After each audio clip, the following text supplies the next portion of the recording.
మత్స్యకారుల కడుపు కొడుతున్న కూటమి ప్రభుత్వం. మీరు చేస్తున్నది అన్యాయం కాదా?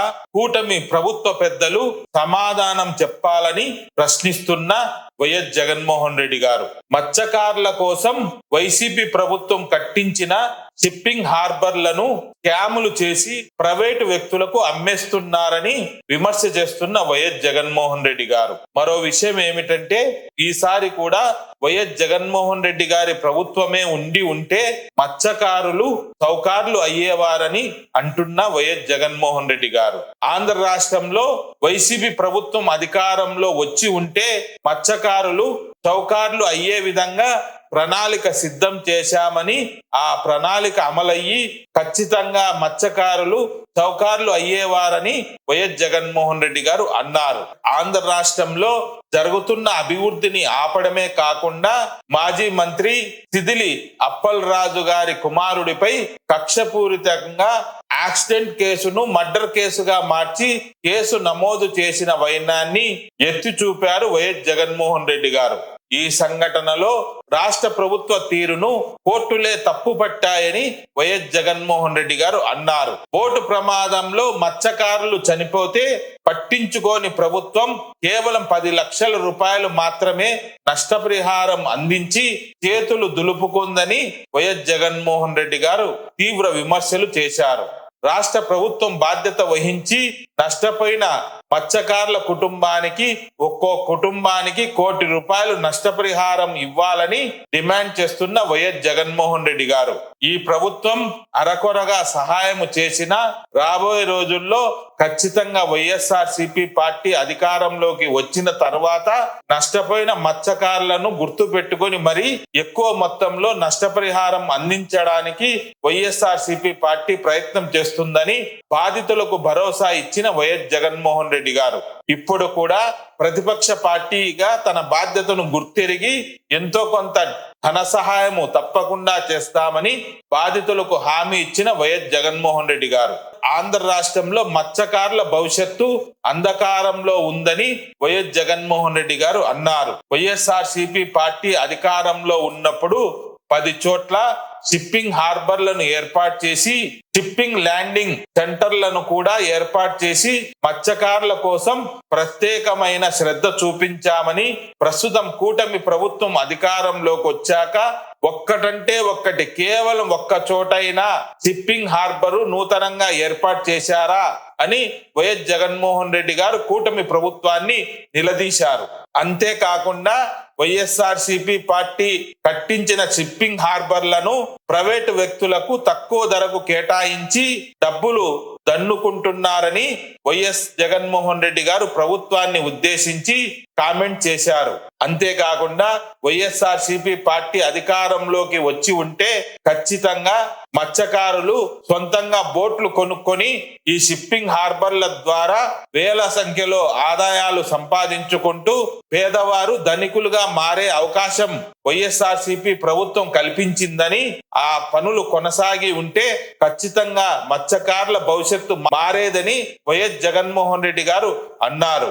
ఓటు తిరగబడడంతో మత్స్యకారులు గల్లంతైన సమాచారం ప్రతిపక్ష పార్టీ తరఫు నుంచి మేము స్వయంగా ప్రభుత్వానికి సమాచారం అందించిన ప్రభుత్వం తక్షణమే స్పందించకుండా నిర్లక్ష్యం వహించిందని వైఎస్ జగన్మోహన్ రెడ్డి గారు అన్నారు.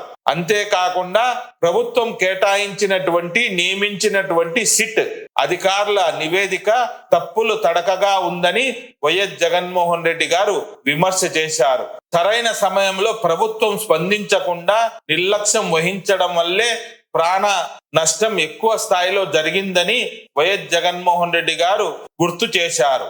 ప్రభుత్వ తీరును తీవ్ర స్థాయిలో తప్పుపట్టారు. ఈ అంశంపై మీ అభిప్రాయం ఏమిటో కామెంట్ చేయండి. మరిన్ని పొలిటికల్ అప్డేట్స్ కోసం ఇప్పుడే మన ఛానల్ ను సబ్స్క్రైబ్ చేసుకోండి. పత్రికాల కుటుంబాలకు సంబంధించిన చనిపోయిన నా సోదరుడి భార్య 20 గంటల పైచీలకు సముద్రంలో యుద్ధం చేసి మిగిలిన 6 మంది చనిపోతే కేవలం ఒకే ఒకడు బాధితుడు, ఒకడు మాత్రం బతికినాడు. జరిగిన అన్యాయానికి గొంతు విప్పి మీడియా ద్వారా వాళ్ళ బాధను తెలియజేసే కార్యక్రమం ఎందుకు చేస్తా ఉన్నారు అన్నది మానవతా దృక్పథంతో ప్రతి ఒక్కరు కూడా ఆలోచన చేయాలి. విశాఖపట్నం పోర్టు, గంగవరం పోర్టు, ఇక్కడ నుంచి కేవలం 10 మైళ్ళ దూరంలోనే ఈ క్యాప్సైజ్ జరిగింది, ఈ బోట్ ఘటన జరిగింది. రాత్రి 7 గంటలకు ఫిషరీస్ డిపార్ట్మెంట్ అధికారులకు కలిసి విన్నవించారు. 7 గంటల సమయంలో ఫిషరీస్ డిపార్ట్మెంట్ అధికారులు ఎవరు కూడా స్పందించిన పరిస్థితి అక్కడ కనపడేసరికి రాత్రి 10:30 గంటకు జానకి కలెక్టర్లకు, సిఐకి, కలెక్టర్ కి, మెరైన్ సిఐకి ఇద్దరికి కూడా తాను మెసేజ్ పెట్టాడు. రాత్రి 10:30 గంటకి పెట్టిన మెసేజ్, జానకి పెట్టిన message, this is Janaki Vasupalli, so and so 8 members of fishermen missed along with fishing boat, request to please pursue the search operation near Gangavaram coast. సమాచారం ఉన్న నేపథ్యంలో గురునాథ్ దగ్గర నుంచి ఇన్ఫర్మేషన్, కుటుంబ సభ్యుల దగ్గర నుంచి ఇన్ఫర్మేషన్, ఇవన్నీ క్రోడీకరించి కలెక్టర్ కు, సిఐకి, మెరైన్ సిఐ కు తాను పెట్టిన మెసేజ్లు చివరికి చిన్న ఒక చైనీస్ బోట్ కు దేవుడు దయతో కనీసం చైనీస్ బోట్ కనీసం చూసి తనని కనీసం పికప్ చేసుకున్నారు. తెల్లవారుజాము పొద్దున 5వ తారీఖు పొద్దున 8:30 గంటలకు స్పందించాల్సిన కలెక్టర్, స్పందించాల్సిన ప్రభుత్వము, స్పందించాల్సిన పోలీస్ డిపార్ట్మెంట్ ఎవరు కూడా స్పందించలేదు. ఎవరు కూడా కోఆర్డినేట్ చేయలేదు. ఏ ప్రభుత్వము స్పందించలేదు. ప్రభుత్వంలో ఏ పెద్దలు స్పందించలేదు. ఒక సిట్ ఇస్తారు. ఆ సిట్ ఒక 3 మెంబర్ కమిటీ సిట్ రిపోర్ట్ ఇస్తారు. ఆ సిట్ రిపోర్ట్ లో దొంగ మాటలు. ఈ 3 member committee fact finding report ఇది ఒకసారి చూడండి. ఈ రిపోర్ట్ చూస్తే ఇందులో వీళ్ళు రాసిన మాట ఏమిటో తెలుసా? The families of the crew received information about the incident in the early hours of 5th July 2026 at around 5 AM. అంటే తెల్లవారుజామున వరకు కుటుంబ సభ్యులకి ఇన్ఫర్మేషన్ రాలేదు. ఆ తర్వాతనే వాళ్ళు ఇన్ఫర్మేషన్ మాకు చెప్పినారు అని చెప్పుకొస్తా ఉన్నారు. అంటే పట్ట పగలే ఒక తప్పు నువ్వు చేసి నువ్వు గల సరైన సమయంలో స్పందించి ఉంటే వీళ్ళందరూ బతుకుండే వాళ్ళని తెలిసి స్పందించకపోవడం నీ తప్పు అయితే ఆ తప్పును కవర్ చేసుకునే దానికి మీ 3 మెంబర్ ఫ్యాక్ట్ ఫైండింగ్ కమిటీలో ఇలా తప్పుడు రిపోర్ట్లు రాస్తా ఉన్నారు అని అంటే అసలు ఈ ప్రభుత్వం అన్నది నిజంగా మానవత్వం ఉందా ఈ ప్రభుత్వానికి అని నేను అడుగుతా ఉన్నా. కనీసం ఒక్కరంటే ఒక్కరు కూడా కనీసం ఇంటికి కూడా రాల. ఆశ్చర్యం కలిగించే విషయం ఏమిటంటే ముఖ్యమంత్రి పట్టించుకోరు. డిసాస్టర్ మేనేజ్మెంట్ చూసే హోంమంత్రి గారు కనీసం ఈ జిల్లా వాసే ఆవిడ కూడా కనీసము రాను కూడా రాలా. ఇదే ఉత్తరాంధ్రకు సంబంధించిన మంత్రి, ఫిషరీస్ డిపార్ట్మెంట్ మంత్రి అచ్చెన్నాయుడు కనీసము ఆయన కనీసం వీళ్ళ ఇంటికి కూడా రాలా. పైగా ఏమంటారు తెలుసా? వీడియో కాల్ చేశారట. వీడియో కాల్ లో వీళ్ళ కుటుంబాలను వాళ్ళు పరామర్శించారు అని చెప్పి అనితమ్మ అంటుంది. హోంమంత్రి, డిసాస్టర్ మేనేజ్మెంట్ చూసే మంత్రి అనితమ్మ గారు వీడియో కాల్ లో పరామర్శించామని చెప్తారు. కనీసం వీళ్ళ ఇళ్ల కాడికి వచ్చి వీళ్ళను ఓదార్చి తప్పు జరిగిందమ్మా, ప్రభుత్వం తప్పు చేసేది, కలెక్టర్ స్పందించలేదు, అది మా తప్పే, సిఐ పోలీస్ డిపార్ట్మెంట్ స్పందించలేదు, అది మా తప్పే, దానికి క్షమాపణ చెప్తా ఉన్నామమ్మా, మీకు కనీసం మనిషిని తీసుకొని రాలేకపోయినా కూడా కనీసం మీ కుటుంబానికి తోడుగా మేము ఉంటామమ్మా అని చెప్పి కనీసం 4 మాటలు మాట్లాడలేకపోయారు ఈ మంత్రులు. ఈ ముఖ్యమంత్రి గారు కనీసం ఆ మంత్రులు పంపించేనా గానీ కనీసం ఆ మాటలైనా చెప్పలేకపోయాడు. ఇది ఈ రోజు రాష్ట్రంలో జరుగుతా ఉన్న పరిస్థితి. అందరూ ఇక్కడే ఉన్న సమాచారం పూర్తిగా తెలిసి ఉన్న స్పందన లేక ప్రాణ నష్టం జరిగితే వీళ్ళు స్పందించింది ఏమిటో తెలుసా? వీళ్ళు ఇచ్చేది ఏం తెలుసా? బుస్ట్ చేసినట్టు ఎక్స్గ్రేషియా కింద 10 లక్షల రూపాయలు, 5 లక్షల రూపాయలు మేము ఇచ్చినాము అని చెప్పి సంతలు గుద్దుకుంటా ఉన్నారు. అసలు ఇదే 10 లక్షల రూపాయలు చంద్రబాబు నాయుడు గవర్నమెంట్ లో అధికారంలో ఉన్నప్పుడు ఇంతకు ముందు ఎవరైనా మత్స్యకారులు చనిపోతే ఎక్స్గ్రేషియా కింద కేవలం 5 లక్షలు మాత్రమే ఇచ్చేవాళ్ళు. అట్లాంటిది వైఎస్ఆర్సీపీ అంటే మా ప్రభుత్వం వచ్చిన తర్వాత 5 లక్షలు, 10 లక్షలు మేము పంచుతాం. అంటే ఎవరు చనిపోయినా కూడా, వేటకు వెళ్లి ఎవరు చనిపోయినా కూడా ఆ మత్స్యకారుల కుటుంబం ఆవేదనకు లోనవుతుంది. వాళ్ళ కుటుంబాన్ని చూసుకునేవాడు ఎవడు ఉండడు. ఆ కుటుంబానికి అండగా ఉండాలని చెప్పి మానవతా దృక్పథంతో ఆ రోజు మా ప్రభుత్వం అంటే వైఎస్ఆర్సీపీ ప్రభుత్వం హయాంలో 5 లక్షలు, 10 లక్షలు పెంచింది.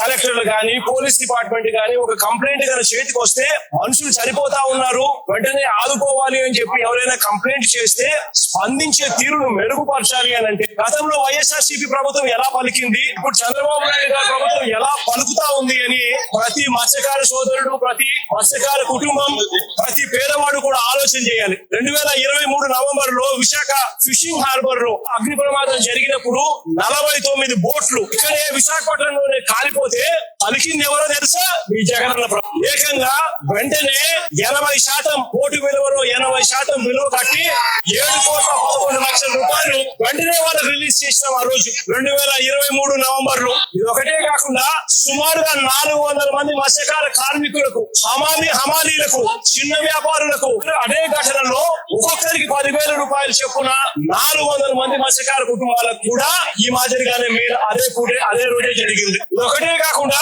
వైఎస్ఆర్సీపీ ప్రభుత్వంలో ప్రతి సందర్భంలోనూ కూడా మానవతా దృక్పథంతో పలికిన పరిస్థితులే కనిపిస్తాయి. 2018లో నా పాదయాత్ర జరుగుతా ఉన్నప్పుడు 22 మంది మత్స్యకారులు పాకిస్తాన్ లో నిర్బంధించారు. నా పాదయాత్ర జరిగేటప్పుడు ఆ 22 మంది మత్స్యకార కుటుంబాలకు సంబంధించిన అక్క చెల్లెమ్మలు నా దగ్గరకు వచ్చి, అన్న పాకిస్తాన్ లో మా మొగుళ్ళందరూ కూడా ఇరుక్కొని పోయినారన్న, వేటకు పోయిన పరిస్థితుల్లో పాకిస్తాన్ జైళ్లలో ఈ రోజు నలుగుతా ఉన్నారన్న అని చెప్పి ఆ కుటుంబ సభ్యులు నాకు చెప్తే 2018లో జరిగితే ఇది పాదయాత్ర జరుగుతా ఉన్నప్పుడు నేను అక్క చెల్లెమ్మలకు మాటిచ్చిన, మన ప్రభుత్వం అధికారంలోకి వచ్చిన తర్వాత మీ వాళ్ళని ఖచ్చితంగా తీసుకుని వస్తాము అని చెప్పి. అధికారంలోకి వచ్చిన తర్వాత కేంద్ర ప్రభుత్వంతో మనం దౌత్యం జరిపించి 2020 జనవరి 5వ తారీఖున ఆ 22 మంది మత్స్యకారులను అక్కడ నుంచి విడుదల చేయించి రాష్ట్ర ప్రభుత్వం మళ్ళీ ఇక్కడికి తీసుకురావడమే కాకుండా వాళ్ళ ప్రతి కుటుంబానికి కూడా ఒక 5 లక్షల రూపాయలు ప్రతి ఒక్కరికి చేతిలో పెట్టి మరి వాళ్ళకు జీవనాధారం కూడా చూపింది ఆ రోజు వైఎస్ఆర్సీ ప్రభుత్వం. అప్పట్లో 2019లో మళ్ళీ 9 మంది మత్స్యకారులు బంగ్లాదేశ్ లో వేటకు వెళ్లి బంగ్లాదేశ్ లో వాళ్ళందరూ కూడా నిర్బంధానికి లోనవుతే ఆ 9 మందిని కూడా సురక్షితంగా అప్పట్లో మళ్ళా కేంద్ర ప్రభుత్వంతో దౌత్యం చేసి సురక్షితంగా బంగ్లాదేశ్ నుంచి కూడా మళ్ళా అప్పట్లో తీసుకొచ్చింది కూడా వైఎస్ఆర్సీపీ ప్రభుత్వమే. ఒకటే కాదు, ఇలాంటివన్నిటికీ కూడా పర్మనెంట్ గా ఫుల్ స్టాప్ పెట్టాలని, నిజంగా మత్స్యకారులు ఎక్కడికో వెళ్లి బంగ్లాదేశ్ పాకిస్తాన్ లకు వెళ్లి అక్కడ వాళ్ళ నిర్బంధానికి లోను కాకూడదు అని చెప్పి పర్మనెంట్ గా ఫుల్ స్టాప్ పెట్టాలి అని చెప్పి దీనికి ఇంతకు ముందు ఎప్పుడు జరగని విధంగా మత్స్యకారుల కోసమే ఏకంగా 10 ఫిషింగ్ హార్బర్లు రాష్ట్ర ప్రభుత్వంలో కట్టడం మొదలు పెట్టాము. మన రాష్ట్రంలో జరిగింది మొట్టమొదటిసారిగా మత్స్యకారులు ఎక్కడికెక్కడికో వెళ్లాల్సిన అవసరం లేకుండా మన రాష్ట్రంలోనే వాళ్ళకు జీవనోపాధి ఉండాలి అని చెప్పి వాళ్ళ కోసమే ఫిషింగ్ హార్బర్లు ఏకంగా 10 ఫిషింగ్ హార్బర్లు ఏకంగా స్టార్ట్ చేసినాం. జువలదిన్న నెల్లూరు జిల్లాలో, నిజాంపట్నం గుంటూరు జిల్లాలో, మచిలీపట్నం కృష్ణా జిల్లాలో, ఉప్పాడ తూర్పు గోదావరి జిల్లాలో, బూడగట్లపాలెం శ్రీకాకుళం జిల్లాలో, పూడి మడక అనకాపల్లి జిల్లాలో, కొత్తపట్నం ప్రకాశం జిల్లాలో, ఓడరేవు ప్రకాశం జిల్లాలో, బియ్యపుతిప్ప పశ్చిమ గోదావరి జిల్లాలో, మంచినీళ్లపేట శ్రీకాకుళం జిల్లాలో ఏకంగా 10 ఫిషింగ్ హార్బర్లకు శ్రీకారం చుట్టాము. వేగంగా పనులు కూడా చేయించడం మొదలు పెట్టాం. ఇవి కాక మరో 6 ఫిష్ ల్యాండింగ్ సెంటర్లు కూడా చింతపల్లి, భీమిలి, రాజయ్యపేట, దొండవాక, పొల్లంక, రాయదరువులో కూడా ఫిష్ ల్యాండింగ్ సెంటర్లను కూడా పనులు చేయించే కార్యక్రమానికి శ్రీకారం చుట్టాం. నేను ఒకటే చెప్తా ఉన్నా, ఎందుకు ఇవన్నీ కూడా చేశాము అని అంటే మానవత్వంతో చేశాం. మన వాళ్ళు ఎక్కడికెక్కడికో వెళ్లి ఇరుకులు పడాల్సిన అవసరం లేకుండా మన వాళ్ళకి ఇక్కడే మన వాళ్ళకి ఫిషింగ్ హార్బర్లు ఉండాలి. మన వాళ్ళకి ఇక్కడే ప్రభుత్వం సబ్సిడీతో బోట్లు కొనుగోలు చేసి వాళ్ళకి ఇప్పించే కార్యక్రమం జరగాలి. మన ప్రభుత్వం గారు వైఎస్ఆర్ ప్రభుత్వం గారు తిరిగి వచ్చిందంటే ఈ 10 ఫిషింగ్ హార్బర్లలో కూడా ఒక్కొక్క ఫిషింగ్ హార్బర్లలో కనీసం అంటే 10,000 బోట్లు కనీసంగా తిరుగుతూ ఆ 10,000 బోట్లకు సంబంధించి ఒక్కొక్క బోటుకు 7-8 మంది ఓనర్లను చేస్తూ కనీసం ఈ 70-80 వేల మందిని ఒక్కొక్క చోట వీళ్ళందరికీ కూడా జీవనోపాధి చూపిస్తూ ఏకంగా 50% గ్రాంట్ స్టేట్ గవర్నమెంట్ ఇస్తూ లోన్ మరో 50% లోన్ ఇప్పిస్తూ వీళ్ళందరికీ కూడా మంచి చేసి వీళ్ళ కాళ్ళ మీద నిలబడే గొప్ప అడుగు పడి ఉండేది. ఫిషింగ్ హార్బర్లు మనం ఎవరైతే మత్స్యకారుల కోసం మనం కట్టించాలని మనం అనుకుంటే ఆ ఫిషింగ్ హార్బర్లు ఇవాళ స్కాములు చేస్తూ అమ్ముతాను. జువల్దిన్న ఫిషింగ్ హార్బర్ చేపల కోసం పోయే మత్స్యకారులకు బోట్లు కొనిచ్చి ఆ బోట్లను పార్కింగ్ చేసే దానికోసం ఆ హార్బర్ ను వాడాల్సిన చోట ప్రైవేట్ కు చంద్రబాబు నాయుడు స్కాములు చేస్తూ అమ్ముతా ఉన్నాడు. నిజంగా ప్రతి మత్స్యకారు సోదరుడు కూడా ఆలోచన చేయాల్సిన అవసరం వచ్చింది. రాష్ట్రంలో ఉన్న ప్రతి పేదవాడు కూడా ఆలోచన చేయాల్సిన పరిస్థితి కూడా ఉంది. నిజంగా ఎంత దారుణంగా ఉంది ప్రభుత్వం అంటే, మన ప్రభుత్వంలో మంత్రి సిదిరి అప్పలరాజు మత్స్యకార మంత్రి మన ప్రభుత్వంలో ఈ రోజు మత్స్యకారులను చంద్రబాబు నాయుడు ప్రభుత్వం ఎంత దారుణంగా హింసిస్తా ఉంది అంటే చిన్న ఎగ్జాంపుల్ ఆ సిదిరి అప్పలరాజు కథ వింటే, సిదిరి అప్పలరాజు కొడుకు 18 ఏళ్ల పిల్లోడు. సిదిరి అప్పలరాజు డాక్టర్, పలాస ఎమ్మెల్యే, మంత్రి, ఫిషింగ్ మంత్రి మన ప్రభుత్వంలో. సిదిరి అప్పలరాజు కొడుకు 18 ఏళ్ల పిల్లోడు బైకు తోలుతా ఉండి కర్మవశాత్తు బైకు తోలుతా ఉండి ఎవరిలో గుద్ది బైకు తోలుతా ఉండి ఒక మనిషి చనిపోయాడు. యాక్సిడెంట్లు అవుతా ఉంటాయి, చేసింది నేను కరెక్ట్ అని నేను చెప్పను. బట్ ఆ పిల్లోడు 18 ఏళ్ల పిల్లోడు బైక్ తోలుతా ఉండి ఆ పిల్లోడికి ఏం తెలుస్తుంది? ఒకసారి జరుగుతాయి. జరిగినప్పుడు నువ్వేం చేస్తా ఉన్నావు? ప్రభుత్వం ఏం చేసిందో తెలుసా? ఆ సిదిరి అప్పలరాజు కొడుకును మర్డర్ కేసులో హోమిసైడ్ సెక్షన్ పెట్టి ఇరికించాలని ప్రయత్నం చేస్తుంది. నిజంగా ఈ ప్రభుత్వం మానవత్వం ఉందని అడుగుతా ఉన్నా. చివరికి జడ్జి తప్పులు బట్టి ఏం సెక్షన్ పెడతానారయ్యా మీరు? 18 ఏళ్ళ పిల్లోడి మీద మర్డర్ కేసు ఏంది పెట్టడము?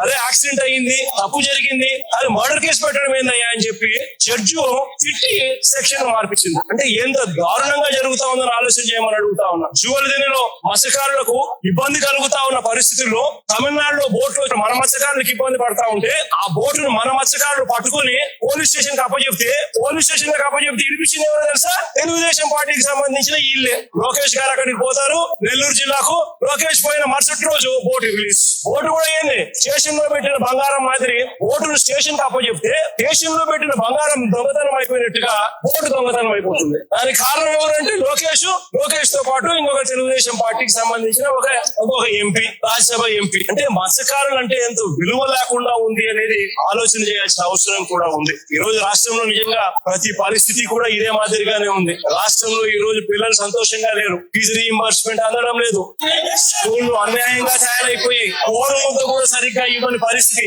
పిల్లలకు కనీసం బ్యాగులు పుస్తకాలు కూడా సరిగ్గా ఇవ్వని పరిస్థితి స్కూల్ జరుగుతా ఉన్నాయి. ఆరోగ్యశ్రీ అనేది పూర్తిగా దారుణమైన పరిస్థితికి వెళ్ళిపోయింది. పేదవాడికి వైద్యం అందక ఈ రోజు అప్పులు పాలవుతా ఉన్నా కూడా ఈ ప్రభుత్వం పట్టించుకునే పరిస్థితి లేదు. ఈ రోజు రైతు అనేవాడు ఏ పంటకు గిట్టుబాటు ధరక రోడ్డెక్కే పరిస్థితిలో ఇవాళ రైతు అనేవాడు ఉన్నాడు. ఉచిత పంటల బీమా ఎగిరిపోయింది, ఆర్బీకే ఎగిరిపోయినాయి. రైతులకు అన్ని రకాలుగా రోడ్డు ఎక్కుతా ఉన్న పరిస్థితి. సూపర్ 6 సూపర్ 7 అని చెప్పి ఎన్నికలప్పుడు బాండ్లు ఇచ్చినారు. ప్రతి ఇంటికి వచ్చి సంతకాలు పెట్టి బాండ్లు ఇచ్చినారు. బాండ్లు ఇచ్చి సూపర్ 6 సూపర్ 7 ఈ రోజు మోసాలుగా మార్చి రాష్ట్ర ప్రజల జీవితాలతో చెలగాటాలు ఆడుతా ఉన్నాడు. ఇదే పెద్ద మనిషి చంద్రబాబు నాయుడు.